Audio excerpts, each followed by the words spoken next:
This is the War Room Roundtable podcast, the show that takes you around the world to share interviews with some of the most successful and relevant businessmen and women on the planet. Hear their stories and get the most important business lessons they've learned on the road to success, and get exclusive advice on how to implement their successes into your life and business. The War Room Roundtable is brought to you by your hosts, Jason Miller, CEO of Strategic Advisor Board, and Phillip Lanos, CEO of Own the Rhythm, and former podcast host for Entrepreneur and Inc. magazine.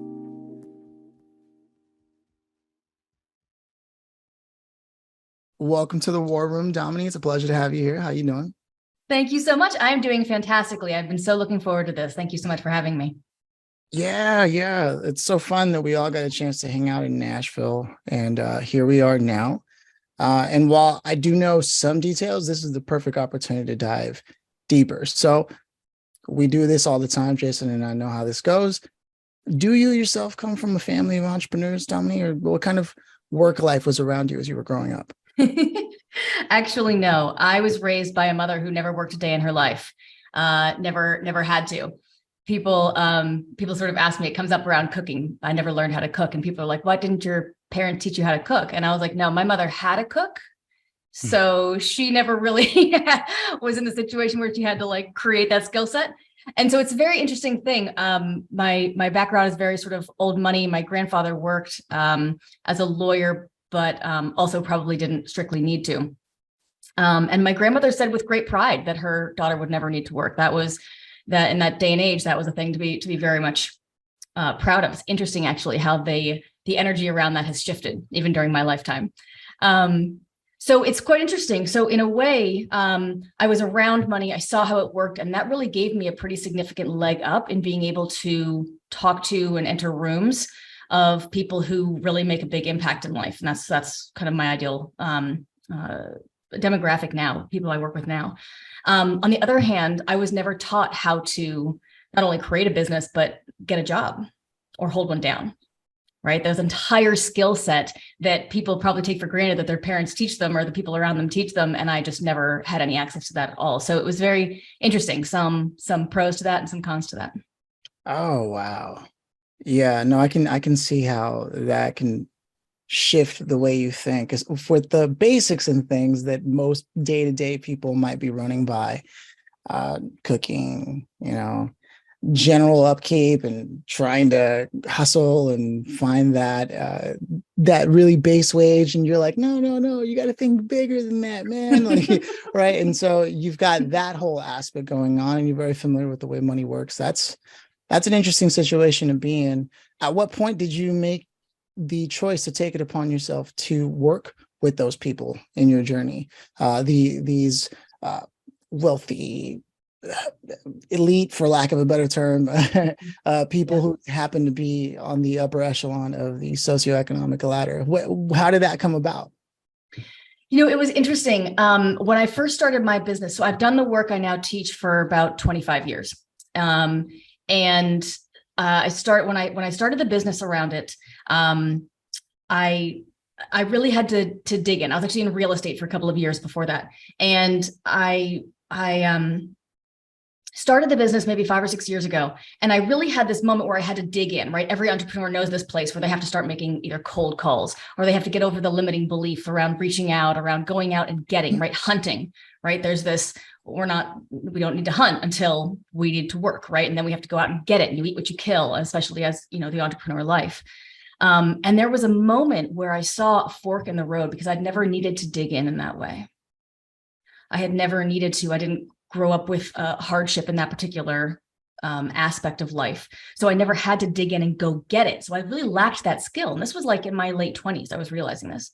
And I remember a day when I saw a fork in the road, and I realized that I didn't really have to dig in. I had a safety net, to be honest. I probably would have been okay. It wasn't a lot of money, but I would have survived without digging in. And I looked down that path, and it was easier because I didn't have to overcome all these fucking limiting beliefs and shit, right? But I noticed that down that path, there was always this almost like being slightly behind the motion, right? Like I was always going to try to catch up. I was always a little bit dependent on the parents. There was a way in which I wasn't standing on my feet. And I looked down the other path. The other path was dig the hell in, girl, and be your own fucking person. And I didn't hear those words, but I saw that and I recognized it. And I really think that's such a valuable place, because a lot of people who grow up the way I did never take off, because they're not pushed. When you're forced to persevere, most perseverance comes through being forced, right? You're not like, oh, it's a beautiful day, I'm going to go persevere something. You know what I mean? Like it comes from like, oh shit, like stuff's getting rough, I better fix it, right? And so it really came to that place. And so I dug in and my whole world changed. I became this person. So I built perseverance. I didn't grow up. That wasn't a natural core quality of mine. I was very sort of like, oh, I'll go over here and I'll go over there and I'll travel the world. It'll be great. And like, I never needed to sit down and do the same goddamn thing every day. To be fair. So important. No, it's so important. There's important. So many things that resonate, even though I don't come from even remotely the same background. There's a lot of things that I think I didn't have to do early on. And I myself just kind of like got by on a lot of personality and a lot of things. And, that can only go so far before it starts to be imperative that you go beyond the people that you know, or even actually go back to the people you do know and have a different conversation with them, right? Beyond the friendly. But before we go any further, I want to check in with Jason, because I know he's loving this story and I just want to hear his insights on it. I think it's great because a lot of people that grow up with, lack of a better word, call it what you want, silver spoon, whatever, right? However you want to bucket that in, right?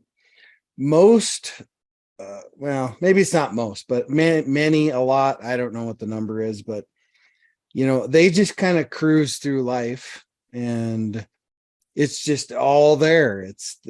You never learn the suck, right? Yeah. And I got to tell you what, we all go through some suck no matter what in our life. Doesn't matter if it's business, if it's a personal thing, if it's whatever. And if you don't build that core resiliency up in your life to where somebody says something that sets you off just like that and you're in poo-poo land all of a sudden, and that happens to a lot of people, right? Yeah. That's a lack of resiliency. That's what that is. It's a lack of resiliency. It's a lack of being exposed to a lot of the suck of the world, right? Yeah. I mean, I got a pretty hard shell, and that's only because of my life experiences that I've been in, seeing heads blown off and bodies blown up and all this crap, in war. And so I'm probably the worst person to come cry to, really, right? Tough toasties. I mean, yeah, sometimes in life you just gotta buck the fuck up, right? I mean, you gotta buck up and put your rucksack on and get a walking, man. But that's brilliant, because you're the person to come to in that moment. And as you said, there are times in life where there's that moment where you just need to be told, you can fucking do it. Here's your bag. Fucking go. We got T-minus 4 seconds to get the hell out of Dodge. I mean, like that's also a really important place. And then you play that song, "These Boots Are Made For." I was gonna be like, on the road again. Oh, that one, there you go. That one too. So it's really meta that the way things ended up turning out is you are hyper aware that this is a skill set you need to continue to develop and build on, because specifically for you, it was the missing piece and you could see it clearly, whether you had the words for it or not. You knew this was the next step for you. How do you then end up going from there to now helping others see their blind spots? And those are usually, is it because you relate so well to the fact that there was such a clear blind spot for you, even though you didn't have the words for it, that you could see that in others who come from a similar background or in a similar position where they don't have to work anymore? And yet there's a lot you can still do just because you don't have to survive anymore. Yeah. From surviving to thriving, right? That's the sort of like little coaching phrase that you hear a lot. I think what ended me up working with people that really are high performers, high achievers, people at the top of their game in any industry, does probably have to do with my background. But the work that I now teach, the work that I've done for the 25 years, that I came to because I was a fucking mess. I was a profound, just ball of insecurities. You guys have met me in person, so this is probably not going to sound at all familiar because I'm like 180 degrees from where I was then. I started the work when I was about 19. But I was deeply insecure. I was overweight. I had very low self-confidence. I had voices in my head. I always had conversations, anxiety. I was on meds for depression. I was suicidal. Like on every level, I couldn't really function. So and that had started my mid-teens. And so I found this work and I went to like a weekend, workshop retreat thing. And I transformed more in one weekend than I thought humanly possible at all. And I was like, I would like more of this, please. And I dove the hell in, and I studied that work intensively for 5 years. Then I went to another intensive 4-year schools, got a master's degree. And I just kept going. And I have to say, I have a knack for it. I have a gift. I'm weirdly good at this thing. Like when a person is talking to me, I hear at some point, I listen. At some point, I hear the soul speak, meaning there's a place where on some level of that human system, they are contradicting themselves. They are holding themselves back from what they want. And I intuitively have built, but I also have the natural gift of being able to find that place. And so when a person sits down and says, I have everything I want, but I'm not happy, or my professional life is great, but my sex life could be better, or wherever it is that they're not optimal, then within minutes, I sit down with them and I can see where that is. And I take them right to the core of the issue and address it right there on the call. And so the desire to do this with people who have a great impact in the world it makes my heart sing, because those are the people who are shaping the world as we know it. And to impact the people who shape then magnifies my impact that much more.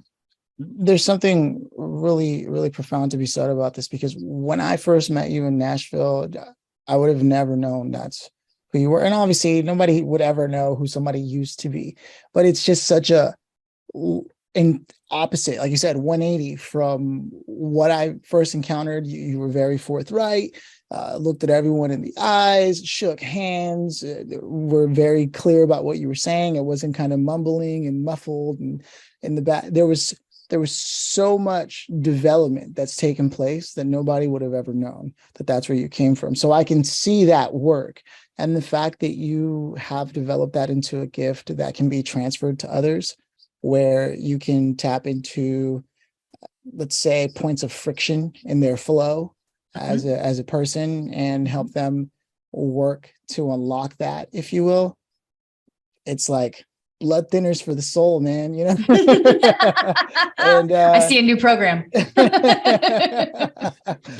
thinners for the soul. That's a good one. That should be the name of this episode.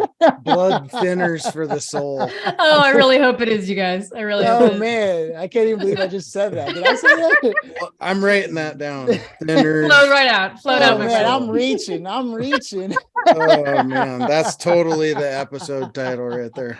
Oh, but that's what I hear. That's what I see. And for me, it's just exciting to know that that's like where you come from, because it just adds to the effect of what you're trying to share and the impact that you're trying to create, because you have been on the other side of that, right? So just to go a little deeper on it, what have been some of your most profound experiences working with these professionals, and how do we understand them a little clearer, like who these people are? So if someone's listening, they're like, that's me.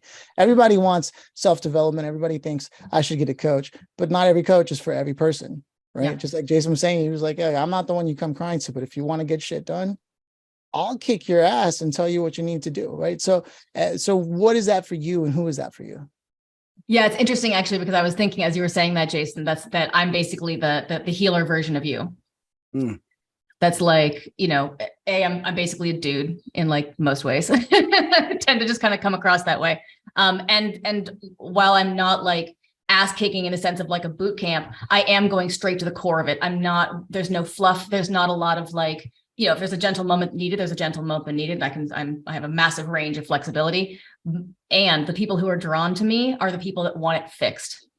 They don't want to be, they don't want to necessarily baby step in.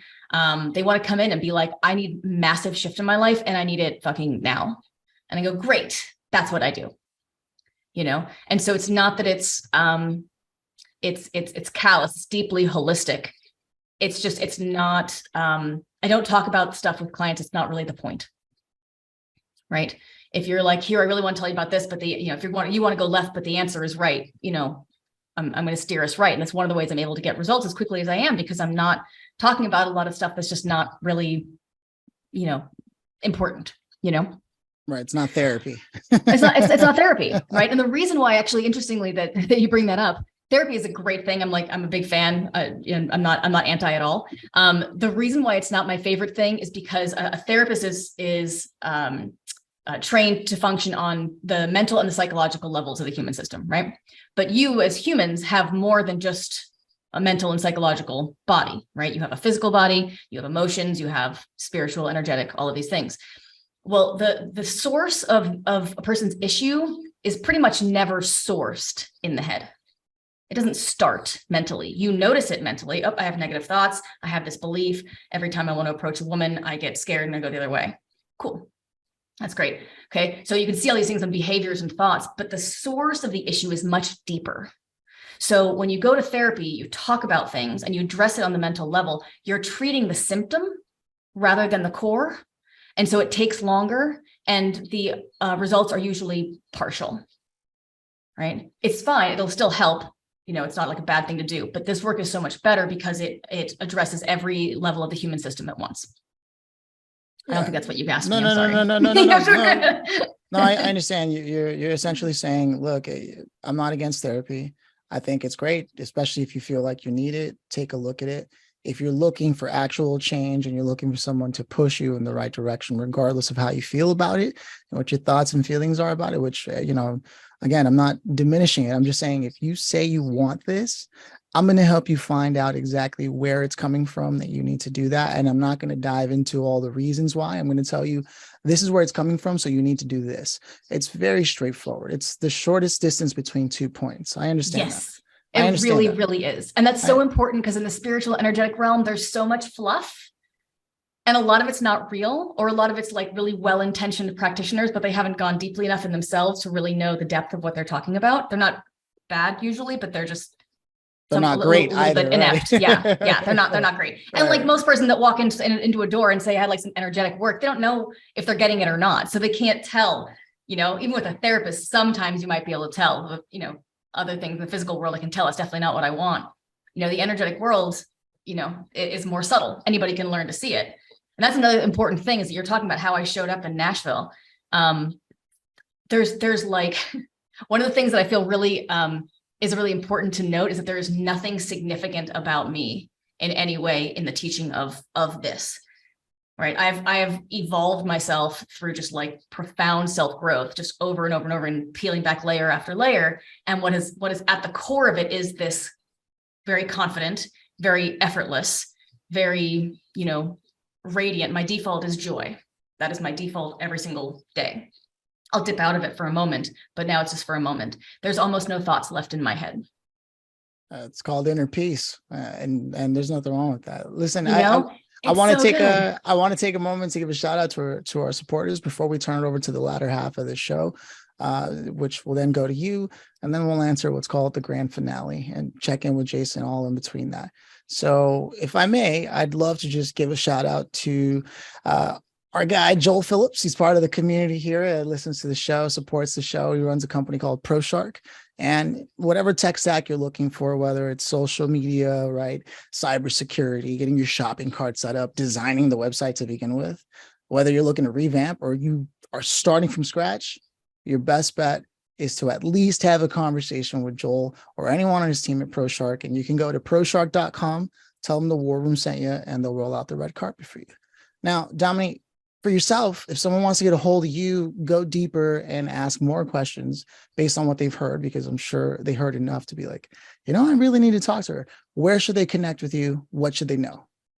Absolutely. So the best place to find me is my website, which is just my full name, domineydrew.com. And if you guys have a place where you have show notes, I have a link that I'll be happy to offer a free call to anybody who comes through this episode. Just get on the phone, no pressure, but just a way to talk about what you're going through and see if it's something that we can fix. Awesome. Now, I'm going to check in with Jason before we go to the grand finale. How are we looking, brother? I think we're good. It's been enlightening in many ways, because I myself have been through this, something I don't share with a lot of people, but back, coming out of some of my combat tours, I went and talked to professionals, and I will tell you what, I always just thought it was a complete waste of time, because all they wanted to do is have poo-poo conversations, right? So that's my new word today. Right? There's a book there. Yeah, there is. The poo-poo conversation. The Poo-Poo Chronicles. Yeah, there you go. But it's always this, like, and even like every 4 years, I have to go to the VA, and they got to make sure I'm not crazy and do all this stuff, right? Don't tell me you're passing those tests. So where are my tax dollars going? This is crazy talk. That's debatable. But the point is what they want you to do is just vomit up everything all over again, right? So then you feel like a bag of ass for the next 3 days, right? Because you just had to relive all that shit again, over and over. And then you spend the next 4.5 years shoving the demon back in the box, right? And it's just like this vicious cycle. And so I'm not really, I'll say what you probably didn't want to say, and that's, I'm not really a believer in that kind of therapy. I don't think it works. I think it's counterproductive. And it just keeps putting you back into the same space constantly, over and over and over and over and over again. And Jesus, all you want to do is bury the shit, not live in it. So right. No, I know exactly what you mean. No one can relive a moment enough times to suddenly, especially when they're truly traumatic events, to then suddenly be like, yeah, I guess it wasn't that scary anyway. No, there's no way. And they have this whole philosophy of like, if you revisit it enough times, the emotional charge leaves. No, I don't think that's how it works. No, but what will help me is getting beyond that and focusing on other things. Yeah, it's the beyond that's important. So what you're saying actually does work, but it needs to be revisited in a way that is intentional. So by definition, if you guys are revisiting things and they're not clearing, that means that it's not being revisited in the way it needs to be revisited. The revisiting is actually really useful. That's how I cleared layer after layer of my own shit. And kind of what I do with clients, but I do it in a certain way such that they only need to go through once.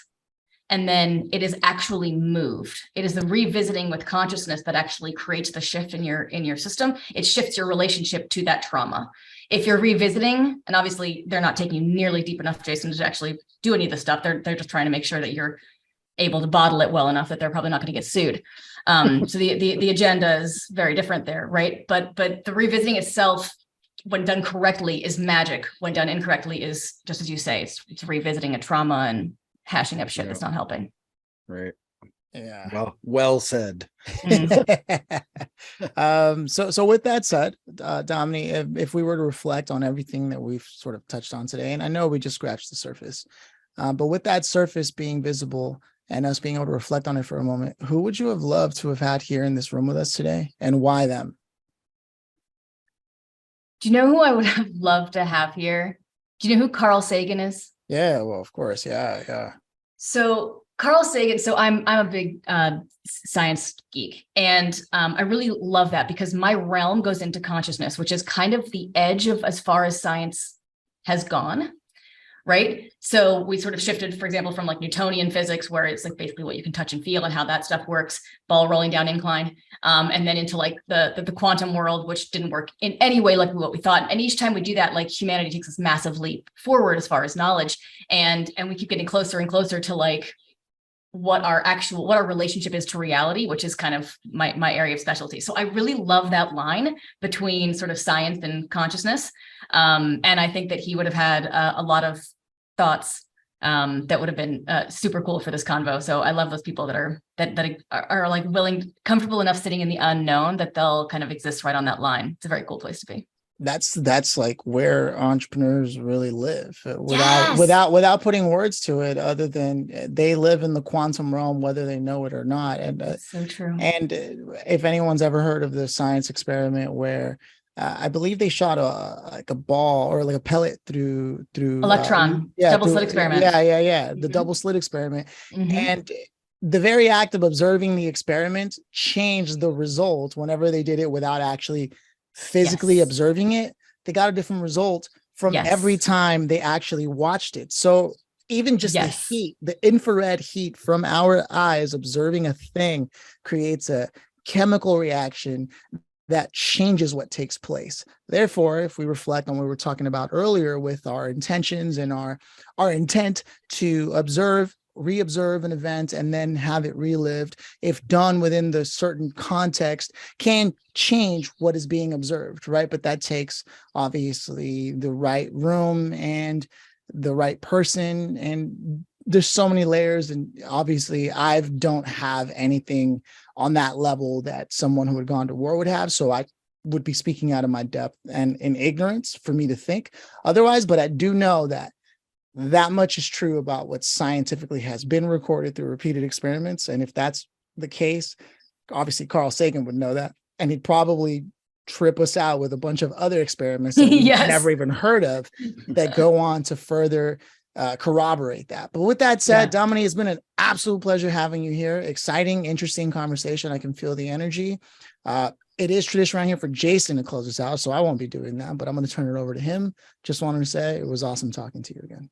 Thank you. Yep. And now you're branded the blood thinner for the soul. Yes, bring it. I was hoping we forget about that. Oh, no. Optimism. I love it. I think it's pretty kick-ass myself. So, anyway, well, hey, thanks for taking the time to be here. You know, we all have the same 168 every week. And thanks for stopping by for 30 and spending a little time with us and dropping some really good stuff on our audience. And, you know, hopefully everybody was paying attention and really kind of took that into the frontal lobe there and do something with it for a change. But thank you for being here. It's been a pleasure. It was awesome meeting you in Nashville. And I'm sure we'll be meeting again soon. I look forward to it. Cheers. Awesome. Cheers.